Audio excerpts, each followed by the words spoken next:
গরম ভাতের সাথে খুব সুস্বাদু একটি খাবার নিয়ে আবার চলে এলাম। এটা কিন্তু শীতল চাটনি নয়। যারা শীতল চাটনি ভাবছেন খুব ভুল করছেন। তো এটা কি, এটা দেখার জন্য কিন্তু পুরো ভিডিওটা দেখতে হবে।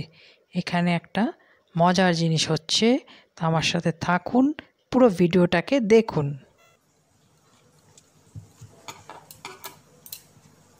তো একটা চাটনি যা ভাতের সাথে আমরা খাচ্ছি তার জন্য পেঁয়াজ তো লাগবেই, নইলে চাটনিটা বানাবো কী করে।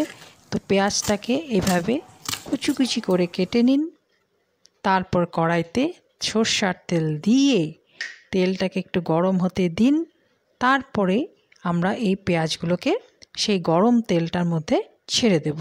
খুব সিম্পল কিন্তু ভীষণই সুস্বাদু একটা নতুন ধরনের খাবার নিয়ে এসেছি।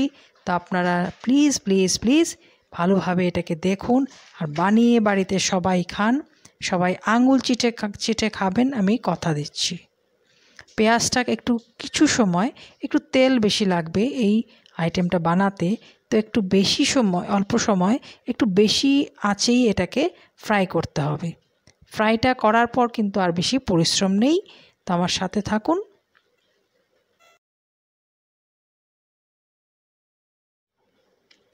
তো এটার মধ্যে একে একে হলুদ গুঁড়ো আর নুন দিয়ে দেব, আর সাথে অল্প পড়ে যাবে কাশ্মীরি লাল মির্চ। যারা খুব ঝাল খেতে ভালোবাসেন তারা এমনি লঙ্কার গুঁড়োটাও দিতে পারেন। তো আমি এখানে কাশ্মীরি লাল মির্চির গুঁড়োটাই ইউজ করেছি। হলুদটা দিয়ে দিলাম, একে একে আমি নুনটাও দিয়ে দেব, তারপরে মরিচের গুঁড়াটাও আমি দিয়ে দেব। দিয়ে তারপর কি করছি সেটাও কিন্তু একটা অপেক্ষার জিনিস, দেখার জিনিস। তো সেটার জন্য কিন্তু একটু ধৈর্য ধরতে হবে। অল্প সময়েই রান্নাটা হয়ে যাবে, 10 থেকে 15 মিনিটের মধ্যে রান্নাটা আমি নামিয়ে নিয়েছি। সেই জন্য বলছি খুবই সুস্বাদু একটা খাবার, কিন্তু এটা একদম আজব খাবার বানাচ্ছি আমি।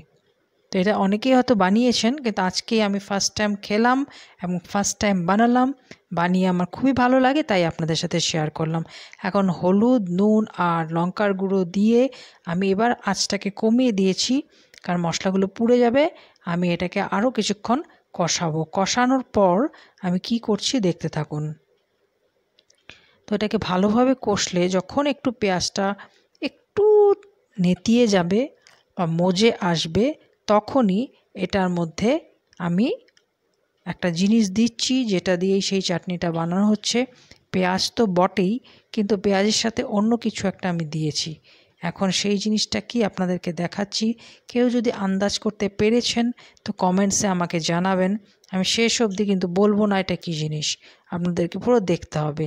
আর দেখে আপনারা এটা বানানোর পরে আমাকে নিশ্চয়ই কমেন্টস দেবেন। এটা একটা নতুন ধরনের খাবার আমি আজকে খেয়েছি। আমি এটা দেখেছিলাম কোনো একটা ভিডিও, আমি অনেক ছোটোবেলায় মায়ের মুখে শুনেছিলাম, কিন্তু কোনোদিনও আমাদের বাড়িতে বানানো হয়নি। খুব ইচ্ছা ছিল, আমার আজকে ইচ্ছা পূরণ করলাম। তো এখন এটাকে, এই যে জলটা দিলাম সেটা কেউ যদি বুঝতে পেরেছেন এই স্টেজে আমাকে জানাবেন। এখানে আমি এই জলটা দিয়ে নিশ্চিন্তে ঘুরে ফিরে আসছি জলটা শুকানো পর্যন্ত। তো আমার সাথে থাকুন কতক্ষণ এবং কিভাবে এটা শেষ করলাম সেটা আমার সাথে দেখার জন্য আপনারা থাকুন। এখানে আমি একটু গরম মশলার গুঁড়ো দিয়েছি, এখানে আমি শাহি গরম মশলার গুঁড়োটাই দিয়ে দিয়েছি। দিয়ে এখন অনেকক্ষণ পরই আপনাদেরকে দেখাচ্ছি এটা জল শুষিয়ে নিয়েছে। অনেকক্ষণ বলতে 10 মিনিটের রান্না হাই ফ্লেমে দিয়ে রেখেছিলাম সেই জলটা, বিশেষ জলটা ঢালার পর। এখন এটা প্রায় শেষের দিকে। তো এখনও কি কেউ আন্দাজ করতে পেরেছেন আমি এটা কী বানাচ্ছি? যদি না পেরে থাকুন শেষ পর্যন্ত একটু অপেক্ষা রইল। এখন একটু পরেই বুঝতে পারবেন এটা কী ধরনের চাটনি বানানো হচ্ছে। তো আপনারা কিন্তু সঙ্গে থেকে এই চাটনিটাকে বানানো দেখুন, দেখে নিজের বাড়িতে অবশ্যই বানান। এই রকম চাটনি খেয়ে সবাই কিন্তু তাক লাগিয়ে দিতে পারবে। আমি পরে আরেকটু কাশ্মীরি রেড মির্চ দিয়েছিলাম, একটু রঙটা আমার যেন ঠিক ভালো লাগছিল না। তো এখন একদম পারফেক্ট কালারটা এসছে। এবার আমরা এটাকে নামানোর মতো অবস্থায় চলে এসেছি। তা এখন এটাকে নামাবো।